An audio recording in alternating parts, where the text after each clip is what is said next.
Good morning, my friends, and welcome. Looks like we got a beautiful day ahead of us today. Blue skies, sun is just rising up. We've got a hummingbird joining us here at the garden fountain.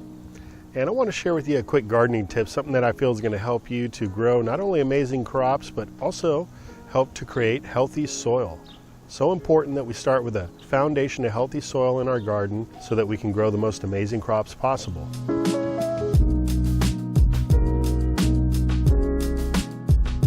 So this gardening tip I want to share with you today takes all but a second and really can make a great difference in your gardening success. So check this out. I'm getting ready to fill up this watering can and do a bit of watering in the garden.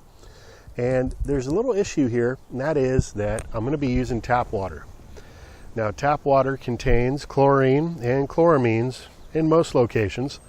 And the problem with that is that chlorine and chloramines can really be detrimental to your soil health, the soil microbes, the life of your soil. So what I'm going to do is show you a quick and easy way that you can neutralize these chlorine, chloramines in just a second for pennies on the dollar. We'll just fill up our can here. And this here is a 2-gallon can.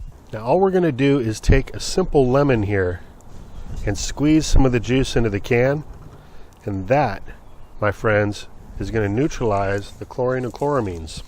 And all we need to accomplish the desired effect is roughly 1 tablespoon of juice per gallon of water, give or take.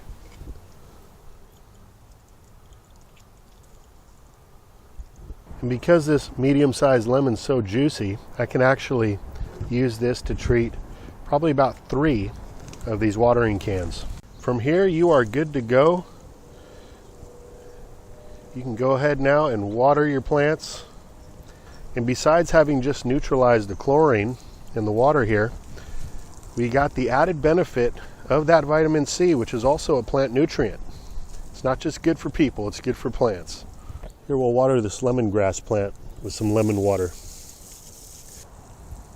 Da-da-dun-dun.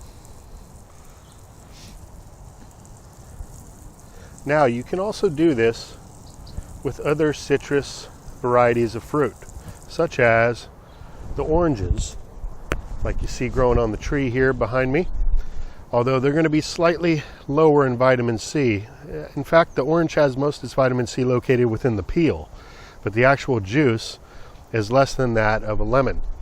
But you could use oranges, you could use grapefruit, you could use tangerines, mandarins, limes, but it's the juice of the lemon which is going to give you the highest amount of ascorbic acid, which is vitamin C, and that is what's having this effect. Now, if you've got a fully mature lemon tree in your yard, you're definitely going to have an excess of lemons to give away and use to dechlorinate some water if you want. Even use it in the bath. There's a lot of shower filters and such out there as well, which contain ascorbic acid, which do the same thing. They just remove that chlorine from the water. Now, another simpler way to do this, and it's cheaper if you're not growing lemons at home, if you're treating larger batches of water, you're going to want to just get yourself some vitamin C powder. This is what I use here in my garden, especially when I'm treating a larger batch of water. Like you see here, this 30-gallon container. You can use a trash can, what have you. And with this, you need only a 1/4 teaspoon of the powder to treat 30 to 50 gallons. So it really goes a long way. And if you're interested in learning more about this, I'll drop a link to a video that I made showing you exactly how I go about treating the water using the powder. Anyway, my friends, sometimes it's the littlest things that you do that give you the greatest payback in the garden. This is one of those. I highly recommend you look into it. Give it a try, and let me know down below what you think about this tip. Have you given it a try yet? How's it worked out for you? I'd love to hear back. So with that, have yourself a great rest of the day. Until next time, this is Dan from plantabundance.com. Take care. I'll be talking to you again soon.